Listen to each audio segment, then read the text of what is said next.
Welcome back to COR Academy. I'm Sarge. I'm excited to have you here for this episode. A big thank you to our new subscribers and everyone who contributes to this channel by sharing videos, asking questions, and most importantly, participating in our virtual classrooms. I truly appreciate your support, which means a lot to me and our COR Academy crew.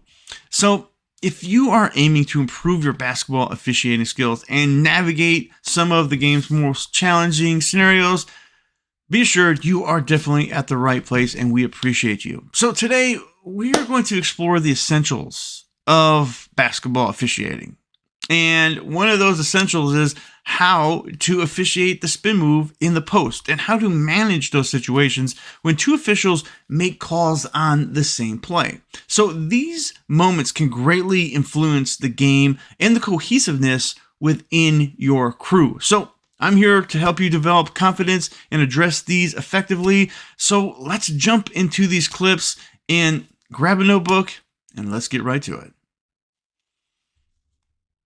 All right, let's jump into the first clip of the episode. Roll the tape. Ball's up at the top. Gonna go to the post, spin move, and there's our foul. Now, if we slow this down a little bit, we can see a little bit more.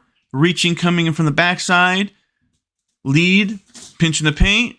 Now let's step back a little bit further and see where everybody's at. So we have our primary coverage area laid out here. Center is gonna step down. Center has a good look on this specific play. And simultaneously, we have fouls, okay? So as you can see, that step down from center gets a good view on that play. Lead hasn't really moved much, but I believe that lead obviously could see this play. But the spin away is something that we all, see in this game. And if we're all on the same page and the center is doing what they're supposed to do, they are going to step down and they're able to see this play because it is moving away from the lead. Okay, let's move on here a little bit here. So you can see how this is developing. A really good look at that play. He stepped down. Simultaneously, we have a foul. So he has a good look. Everything is sort of going in the line for the spin away, center, foul. So when you look at this in the bigger picture, and we see the spin away, and we do see the lead at the proper place, is pinching the paint. Per book, as we will read here, this is pretty accurate with how we are going to call this, specifically if you're on the same page, and if you've talked about this in the pregame about the spin away from the lead. So let's look at the book and see what it says. Okay, in that clip, we can see that Crew 3 spin move trouble spot. So let's look at the book to really dial into what we need to do as officials. So let's read here. The trouble spot for the lead develops when a player with the ball on the low block spins toward the middle of the lane from the lead. The quick spin move often leaves the lead straight lined without a good look on the play. Now, this is important because we need to focus on center stepping down to really get a good look, as we have seen in this last clip of that play. All right, let's go down further here. The center must help out and watch the area in the lane when the post player spins away from the lead, commonly referred to as lead's backside. The center has much better look at the play after penetrating toward the end line for an improved angle, as seen in this mechanic here. So we're looking at the trouble spot. We're seeing the trail step down. The lead is going to pinch the paint, and we have this developing in front of us. So let's move on here. All right, let's look at 5.3 court coverage handling double whistles. In particular, to this clip, we look at how these officials simultaneously made the call. Now, let's look at what it says here. Double whistles are most likely to occur in areas where coverage intersects, such as in a lane near the free throw line and near the free throw line extended. Generally, the official who has primary coverage at the time of the whistle should make the ruling. Now, let's look further down here. It says key to managing double whistles. 1, give the stop clock signal and refrain from giving an immediate preliminary signal. 2, make good eye contact with each other. 3, understand where the play originated. And 4, understand each position's primary coverage area. Now, when we look at this particular play, this play came from the trail. The competitive matchup was in front of the trail. The ball comes in from that side, goes into the post. The post player with that competitive matchup now gets the ball and turns. Now center is going to step down and has a really good look at that, as well as lead steps down. So in looking at this, justifiably, there is a reason why we would have double whistles. Now, when this happens, you can actually get right to this by, giving that indication to your partner as that, that nonverbal, the head, and then push on and get it going. Or you guys can come together and communicate what you saw and make that, adjudication. But here's the deal. In my opinion, through the years, when this specific play happens, the lead normally picks this up. But in this specific play, since the spin move went away from the lead, even though the lead had a really good position and the center had dropped down, I think the center, obviously, as we've seen in the clip, took this because he had a better look. So the spin move and the double whistles with this specific play really give you a good idea of what can happen when the ball is coming from different spots. Our center is making adjustments, lead is pinching the paint, trails stepping down. When everybody's working together on this, in cohesion, and if you've had this conversation, in pregame, a lot of this can be taken care of. So that really summarizes, this specific play. This is going to happen, and hopefully you can get it right by, having watched this and maybe sharing it with someone else to have everybody on the same page. Now, let's move on to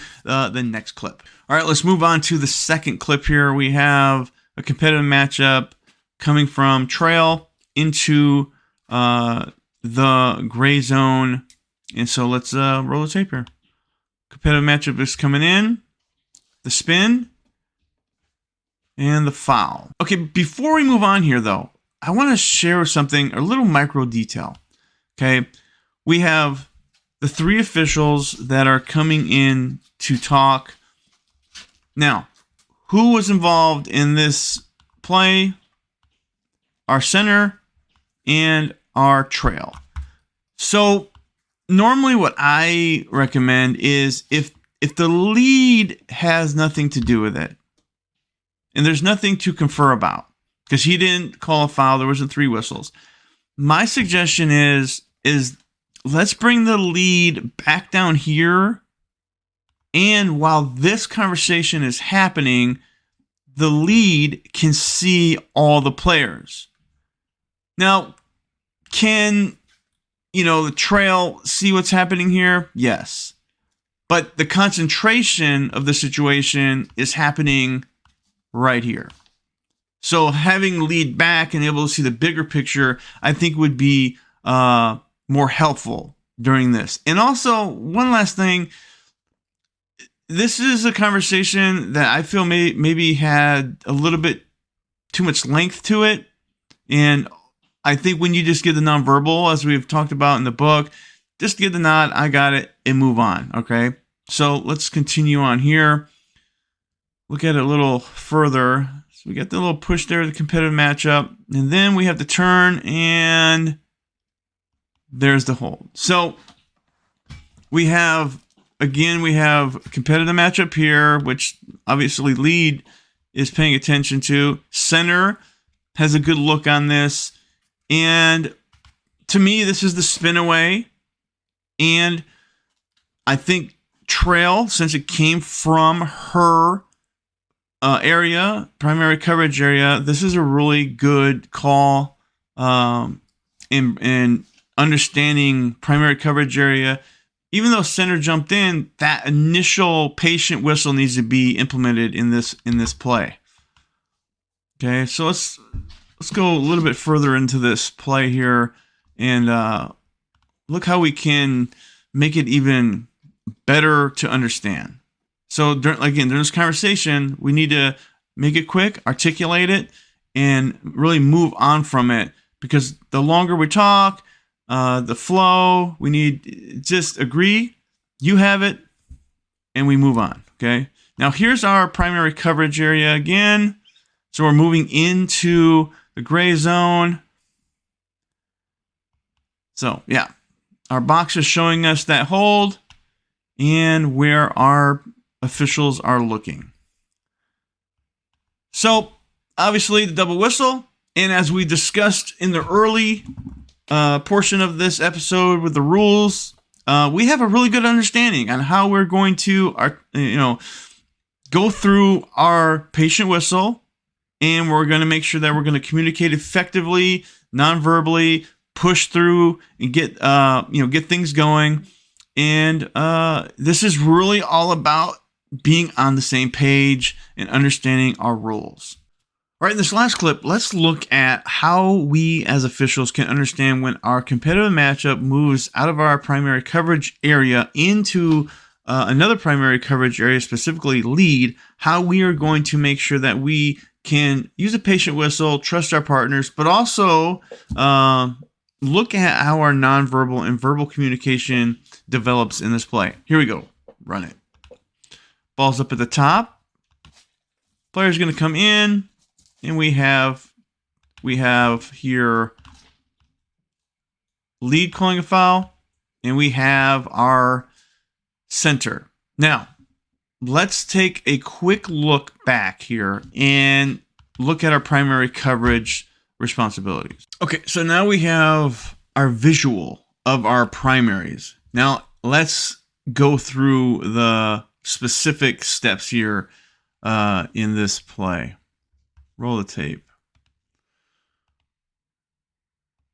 Okay, we're coming in from the center's primary coverage area. Okay, now we're going into that gray zone. We have definitely a foul right in this area.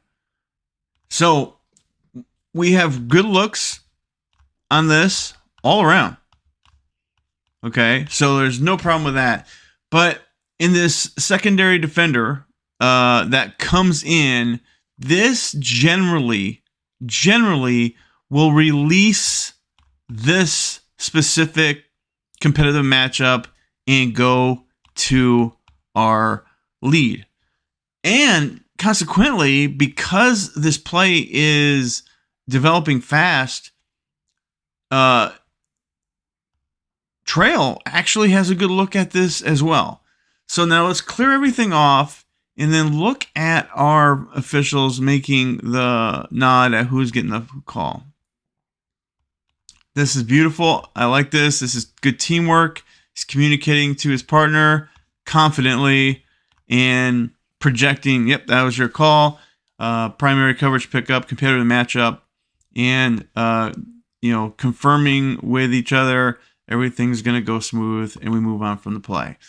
This is really how it's supposed to be done, and when I see it, I just really think that this is a part of the game that we as officials can really get good at. Handing that ball off, that competitive matchup off, and trusting our lead to pick it up. All right, Z-Pack, that wraps up today's episode here at COR Academy. I hope this breakdown has been helpful and you picked up some valuable insights to take with you as you move into the season. Whether it's handling those tricky spin moves in the post or managing those double whistles with your crew, mastering these situations is truly what sets trained officials apart.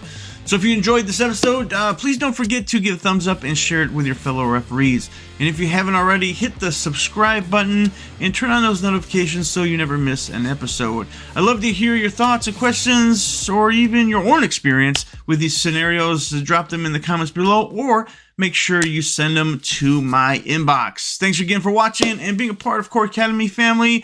Keep working hard, stay focused, and I'll see you on the next one.